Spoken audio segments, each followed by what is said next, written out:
This Journey to a Dream podcast is brought to you by Kawasaki Insurance. Hi and welcome to this Journey to a Dream episode. And by now, if you've listened to previous episodes of this podcast, you'll know that we're talking to racers about how they got to the start line, what it was that made them want to do what they do. And what we do know is that sometimes things don't always go to plan. You can have a career that is littered with success and it takes one moment that changes things completely. And that is what happened for our guest on today's podcast. I'll let him introduce himself.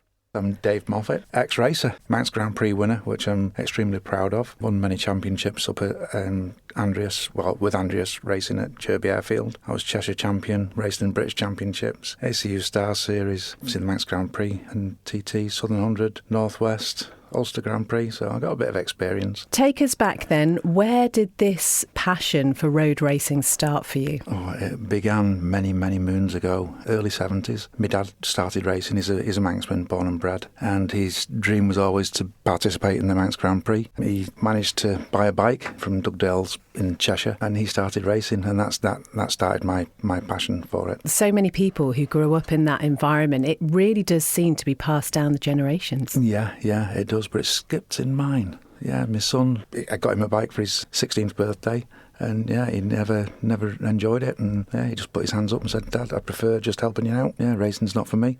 Were you a bit disappointed by that?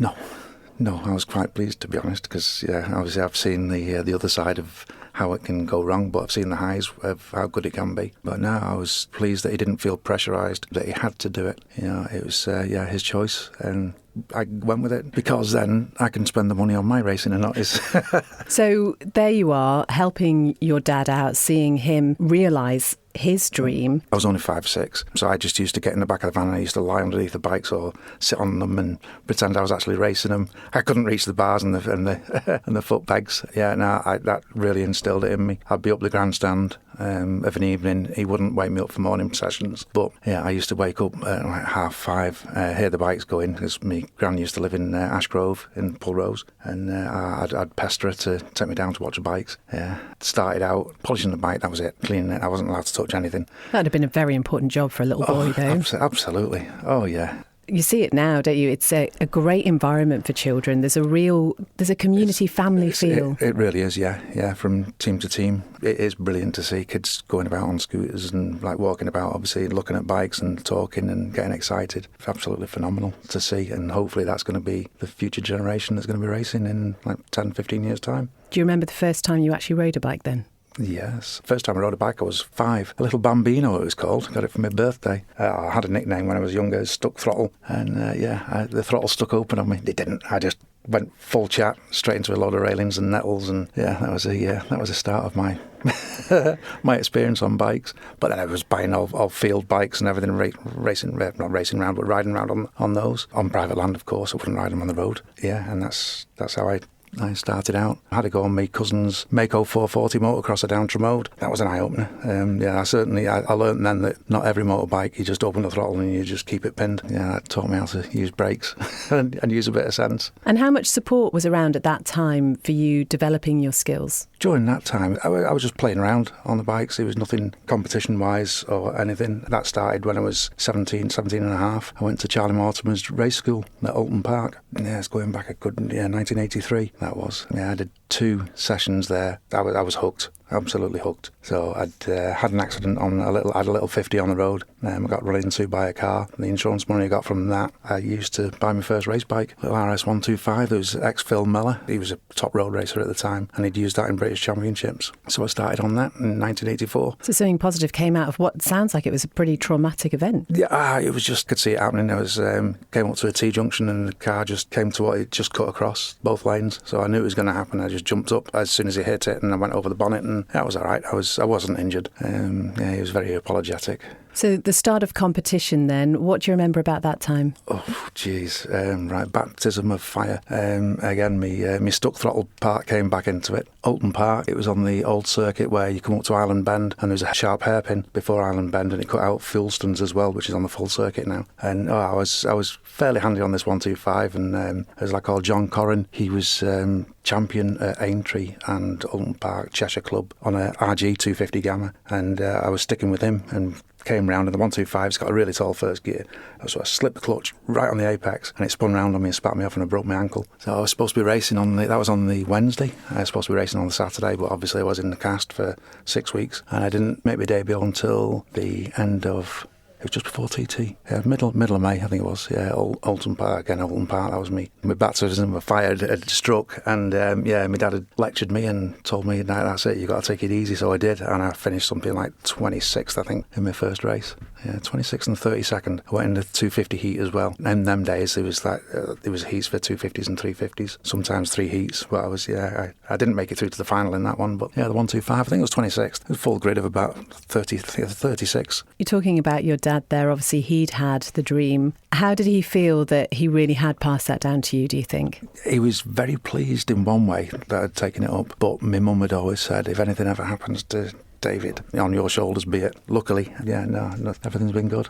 Unfortunately, my mum passed away in 1988 and my dad passed away in 2008. But everything was sweet.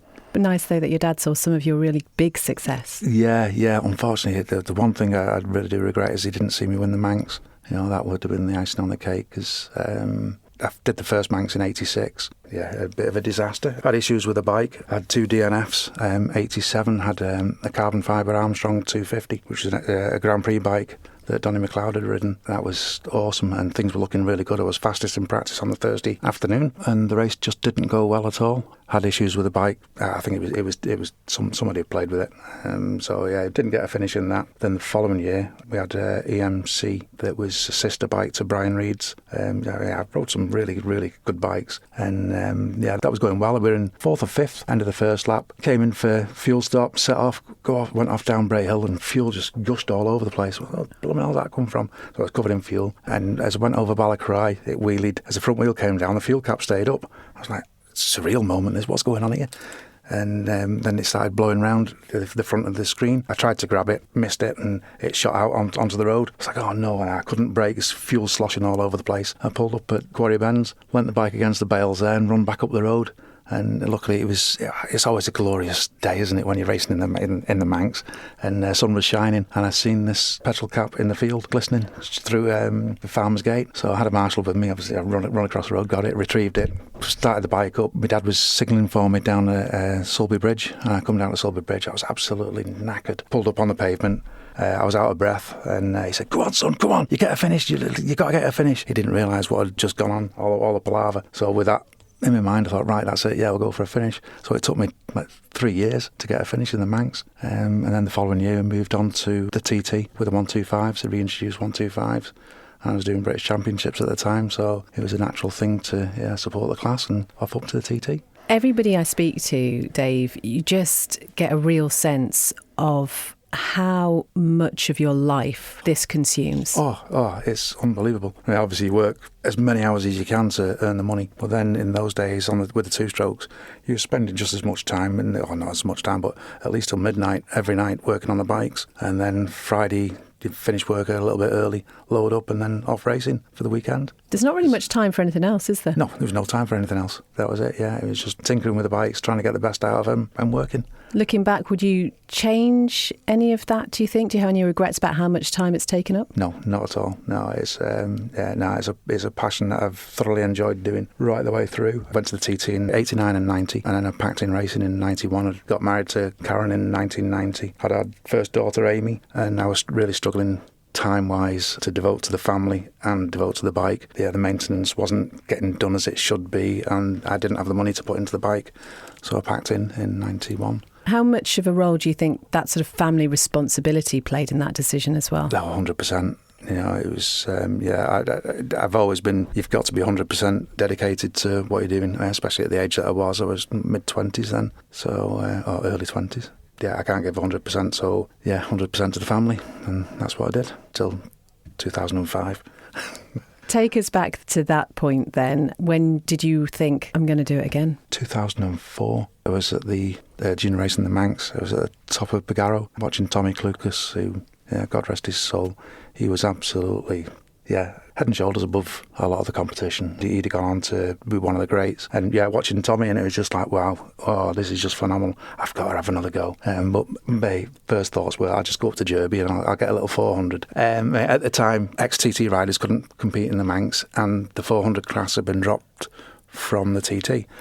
So I was like, right, I get a 400. I've got no temptation to go back road racing. I'll just go circuit racing. I'll just get this, scratch this itch. I went home on eBay. Little RVF 400 was on there. And I was like, I quite fancy that. And this was mid-September. And I put a bid on it. I won it. And it turned out the fella had actually used it in the Manx. And he said, if I'd known that, you could have come and picked it up. I thought it was in Cheshire. Turns out it was in Kent. So me and Naomi, my youngest daughter, we ended up jumping in the van and went across and picked this bike up. And Karen said to me, what you got to do? You bought the bike now. I said, well, really, I don't know. I'd not ridden a bike in all that time since I packed in. I thought, I'll have a look in Bike Sport News. I looked in there and there was entries were open for the Anglesey Grand. I thought, right, I'll go across. Nobody will know me there. I'm sure all the older people will be finished and whatnot, and I'll not make a fool of myself coming over, racing over here. And anyway, things went brilliant. Qualified for the A final, and I think I finished 5th, in that race. So that was it, the bug was bitten again. So that was the end of 2004, then 2005 started up at Derby. And then, that was it. I was in hook, line and sinker again.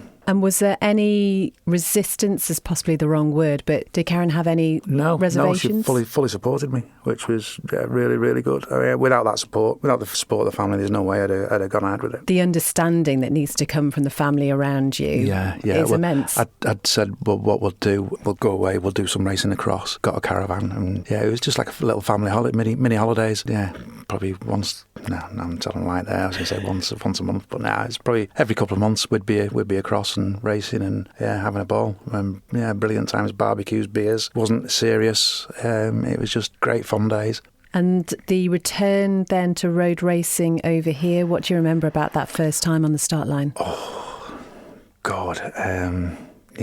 Coming back to the Manx. I get very nervous before a race. There are people that are really blasé and they're fine. They get no nerves whatsoever. No, I was the opposite. I feel very weak, and as you're walking from the paddock up into the holding area, thinking, what the hell am I doing this for? And then, Karen never came into the holding area with me. And then once I'm in the holding area, mind switches on, fire the bike up, and that's it. All those thoughts are gone, and you just buzzing then, let's get down Glencountry Road. Was there ever a point where those feelings were so strong that actually you thought, no, I can't do it? No, because I've ever since I first started racing, I used to be violently sick before a meeting, on the way to a meeting, loads of times, that had happened. And then it got to the stage that, mind-wise, if I didn't get that feeling of wanting to be sick, thinking I'm not switched on enough. Obviously, in the later years, that's all gone by the by. But you still get the buzz, you still get the adrenaline rush is just phenomenal. And how did it work in terms of once you made that return, that work-life motor racing balance? It was totally different. It was just a relaxed thing where I could go and race the bike at the weekend, take the family with me, and we were just having a brilliant time. Sounds like the ideal sort of world, doesn't it? It was perfect, absolutely perfect. And say with work, I've always liked to think, work hard, play hard, and that's what we did. Did you race every year back again? I started in 2005. I was 5, 6, 7. Well, actually, in 2007, we went over to the Northwest, and 2008. But the Manx, I started in 2008, 9, 10, won it in 11, then onto the TT in 12. 2011 then, such a momentous occasion, and you say, obviously, some real regret that your dad couldn't see that, but can you remember that feeling of standing on the podium? Oh, yeah, like it was, you'd never forget that. That was just incredible. And going back to the last lap, it was to and fro-in. There was a lad on a 250, Phil, whose bike was a lot faster than the 650 that I was on. So down the bottom, he was making up ground on me, and then it was wet up over the mountain. And I was just riding it like it was dry. On the parts that I knew where they'd done a lot of stone chippings, so where they'd done that, I knew that the water would be sitting down and the stones were poking up, so I got plenty of grip. But I did get caught out at the 32nd.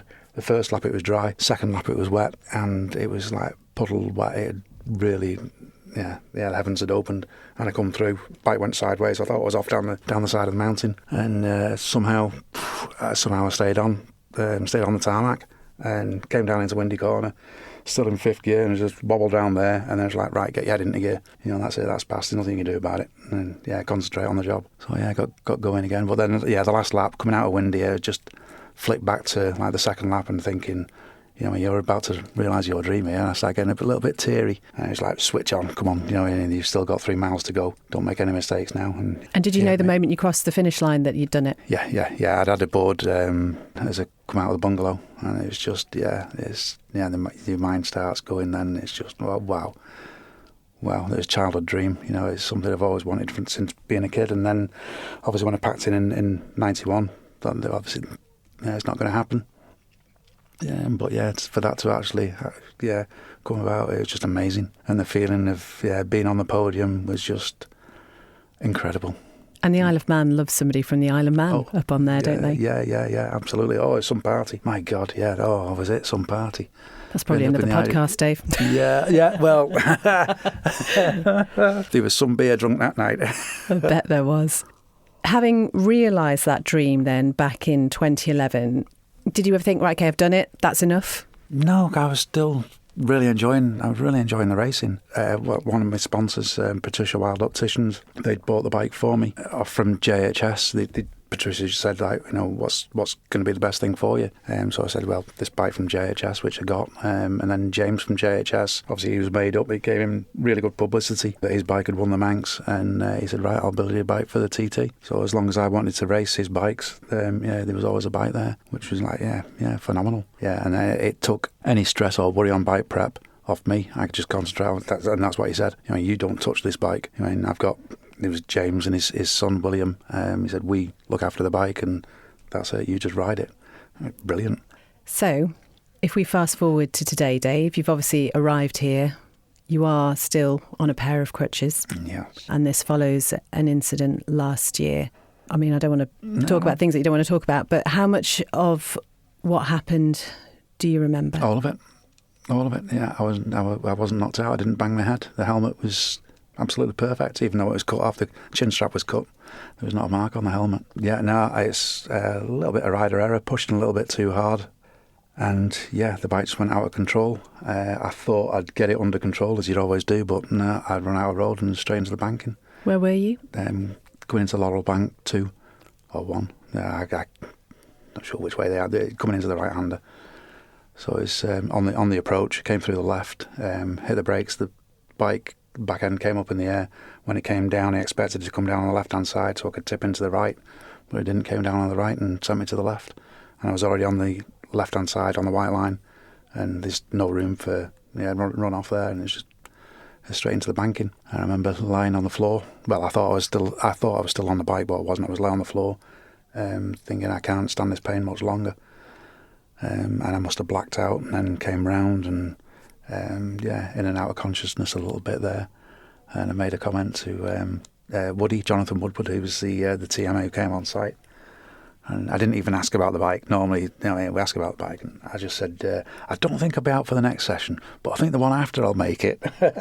Obviously not realising how serious I was. I was struggling to breathe, but I was comfortable. Obviously they gave me medication to put me at ease. And I must say a big shout out to the marshals and the doctors. Without them, I wouldn't be here. And that's when you see the other side of the sport. Oh, heck yeah. Oh, yeah. I've seen a lot of what goes in over the years behind the scenes with being involved with Andreas Racing, but not on the medical side. I mean, what they do. And I've met up with the doctor who was on the air ambulance at the Manx. Met up with him on the Thursday of what should have been Manx Grand Prix full race week. Yeah, I met up with him, and that was really good. How important was it for you to pass on how grateful you were? Oh, absolutely mega important. I actually went to Laurel Bank on the anniversary of the crash and took some cakes down for the marshals to thank them. Yeah, and what they do, without them we wouldn't be racing. When it comes to it and things like that, incidents like that happen, God, I would say I wouldn't be here without them. And you are still clearly dealing with the physical aftermath of that. How are things now? It's like Groundhog Day. 3 steps forward, 2 steps back, and then 1 to the side. I've still got operations coming up on my leg. It's going to have to be rebroken in February or March. Have a cage on it for 4 to 6 months, then hopefully I can discard the crutches after that, and then they can sort my shoulder out. And once I've got that sorted, maybe 12 months down the line, I need a full knee replacement. So I've got loads of metal in me as well. I'd never had any metal work in me, and I broke 21 bones. 21 bones. 21 bones, yeah. It's ankle, tib, fib, femur. 2 vertebrae, 11 ribs, radius, ulna, and scapula. Blimey heck, Dave. I remember there was some videos, weren't there, that you did on social media, and I think race fans were so relieved to see you. And I suppose the question I have as somebody who's outside the sport is like, how do you begin to pick yourself up after that? But still, as we'll talk about your involvement now in racing, but still want to be so involved in it. Obviously, I have dark days where you think, knowing what am I doing? But the sport has gave me so much enjoyment, and I want to put back into it, really do. And being in the hospital, my sole thing was, I'm going to get out of here. I want to get out of here. And at first, God, this didn't make everyone laugh. I'm normally like about between 78 and 82 kilos, and they put me in this sling and weighed me, and I looked up. Obviously, I was still high on ketamine or whatever, and it read 66 kilos. I said, your scales are knackered. And it's only 3.5, 4 weeks after post-accident, and I lost all that weight. No strength whatsoever. And when I came back to Nobles, the staff there were absolutely brilliant. They got me up out of bed, and I had to stand on, I can't remember the name of the thing, but I had to stand up, hold on to this stick. I had no strength in my legs or my body. I was shaking and weak, but they got me, the physio team there got me through it, and got me back up on my feet after a few weeks. How long were you in hospital for, do you know? 3 months. Wow. Yeah, 3 months. I ended up in Ramsey Cottage, which was absolutely phenomenal. And a big shout out to the chef there, because the food is brilliant. It's restaurant quality. But don't be doing what I did just to go and sample the food. How did your family cope with all of this, Dave? Oh God, I really put them through the mill. Obviously, there was really bad days, and Karen had a phone call probably 10 days post-accident, and told she was at 3:30 in the morning, told to prepare herself for the worst. Didn't think I was going to make it. But unfortunately, COVID had been rife, obviously the year before, and they'd learnt to turn people. I had pneumonia, I contracted pneumonia and sepsis, and they'd learnt turning COVID patients over. They had a far better success rate of pulling through it, and they did it with me, and lo and behold, it worked. So it had gone from 99% not going to make it to here I am. How amazing. And I suppose in this situation you kind of realise just what you've all been through until you look back. No. Well, when I came out of hospital, probably just after last Christmas, obviously the family have recorded all the things that they had with the doctors, and when I listened to them and what had put them through, it's just amazing that they're still with me. I said, sod off.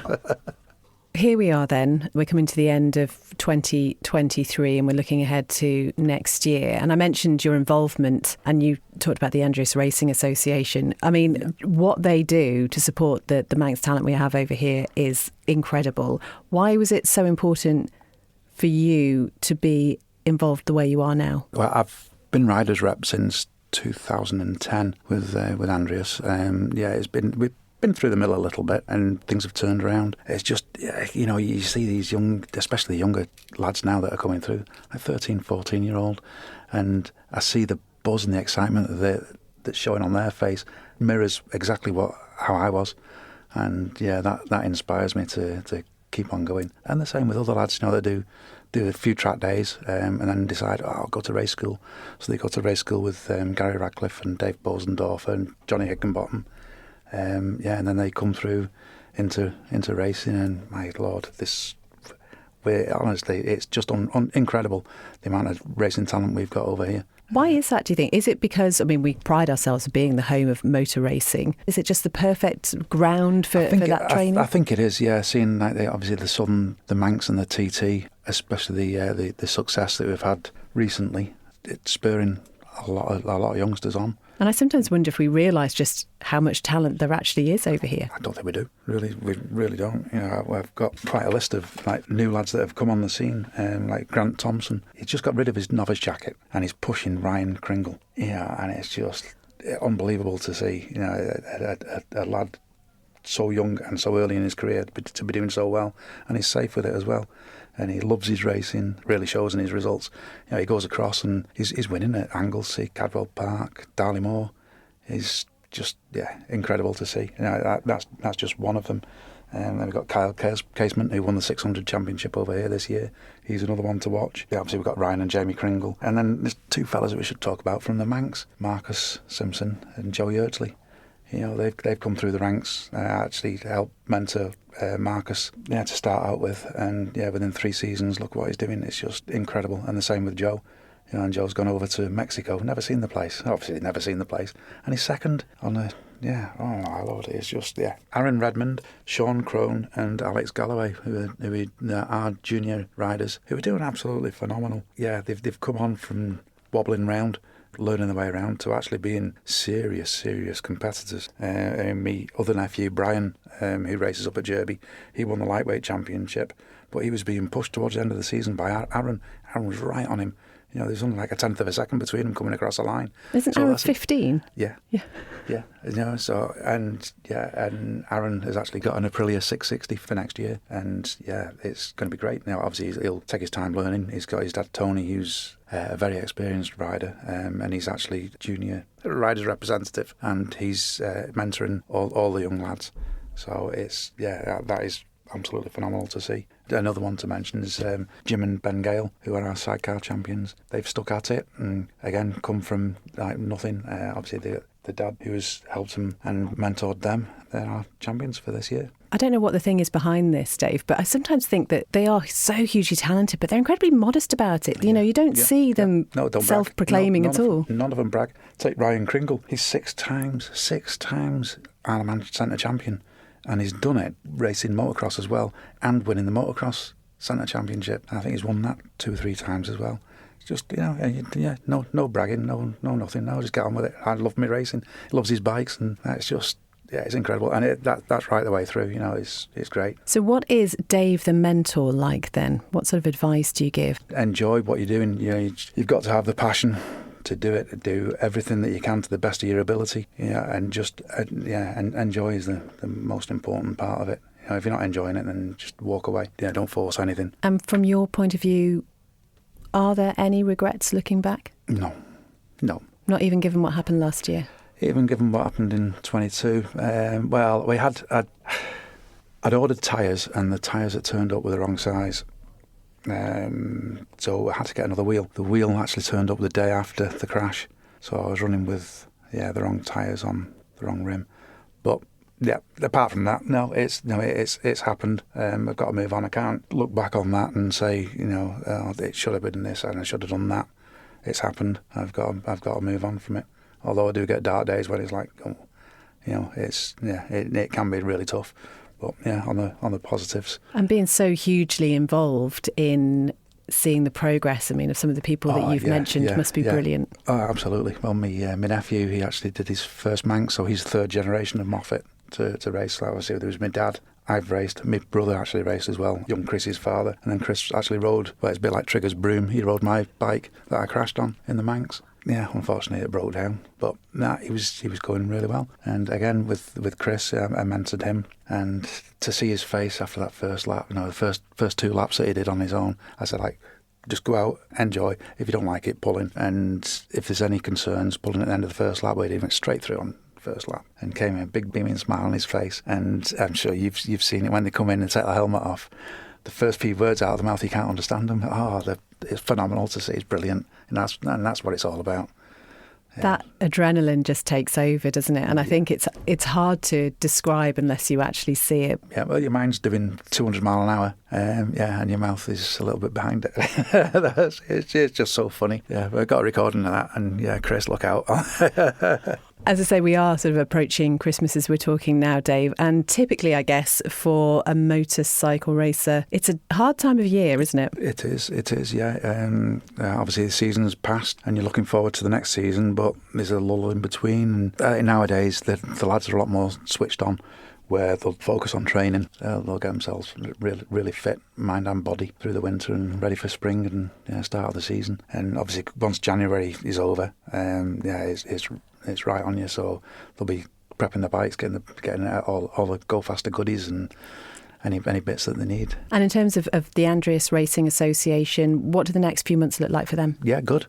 Yeah, we're busy. We've got our dates planned, which are on the website. We'll have a few work party days, just to sort of few things out up there. It's all looking good. Everything's in place. And if there's someone listening who thinks that maybe they'd like to get involved in the association, maybe see what happens up there, how welcoming is it, would you say? Oh, welcomed with open arms. Everybody's welcome up there. Yeah, just come down, have a look. Yeah, see what you think. Yeah, it's brilliant. It was interesting, actually. A couple of lads did the recovery truck for the endurance, and Blake Kelly was one of them, and Blake said he never knew exactly what went into running the meeting and how much work goes on. And he said, I'll never moan again. People probably think that like a racer, you prepare your bike, you rock up on the day and that's it, off you go. You think that happens in the race office, but it doesn't. The girls are planning for months, and they've actually got everything in place now for next year, and then they'll have all your entries sorted. And yes, Liz will be shouting and bawling in the office, and Val will be baking cakes.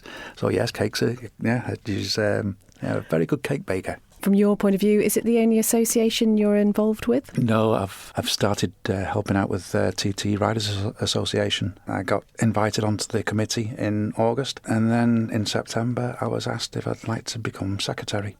Which, I thought, I've got a lot of time on my hands. I can't do anything else. So I thought, just putting something back into it. Yeah, I'll do that. And then you realise just what is involved. And Frances Thorpe, my word, she should be an MBE. The amount of work that she's put in over the last 36 years into the TTRA is just absolutely incredible. For people who might not be familiar with it, can you give us a brief outline of what they do? Yeah, TTRA is essentially set up to help riders and families, injured riders and families, and also bereaved. Yeah, it's a fantastic charity. Obviously, it's a charity set up on the island with trustees. So we obviously tirelessly work in the background as friends of TT Riders Association as well, who do fundraising as well as the TT Riders Association. Put events on throughout the year, and there's collection tubs that are around in quite a lot of hostelries and shops, so any loose change, if you could just pop it in, it really does make a difference. Well, it sounds like you're going to have your hands full over the next few months. We wish you all the very best with the next operations, and no doubt we'll see you on the sidelines in 2024, will we? Oh, definitely, yeah. I'll be up there at Derby. Even in me iffy leg, I'll be mooching about. But I mean, I'm only normally up there for a couple of hours. I get drained quite easy, and then that's it. I'll silter off into the back home. It's that need, I guess, to just listen to your body at the moment, isn't it? Yeah, I've learned that. I had to, obviously at first, when I first came out of hospital, I had no energy whatsoever. But I've built that up, and then you start thinking, oh yeah, I can do this, and no, you can't. Or a sideline on something else that I've got. I've got central sleep apnea, which is when I crashed, my brain is pushed forward, and it ended up when I'm asleep, it forgets to breathe. So I have to have a machine. So I've had a CPAP machine, which didn't work. It did help, but I've moved on to an ASV machine, which has been phenomenal. And my energy levels now are coming back, which is good. So I'm getting oxygen throughout the night, and I'm hoping that everything will start healing a lot better and quicker. Honestly, you are incredible. We're talking about people who don't sort of brag about themselves, but you're such an inspiration for what determination does. It was my mistake. You just got to get on with it. Dave, thank you so much for talking to us. Thank you, Beth. Thank you so much for listening to this podcast. If you have a story that you'd like to tell, please do get in touch. You can find my email, bethespy@manxradio.com, on the page. And until next time, bye-bye. This Journey to a Dream podcast has been brought to you by Kawasaki Insurance. Visit their website, kawasaki-insurance.co.uk, to find out how you can get covered.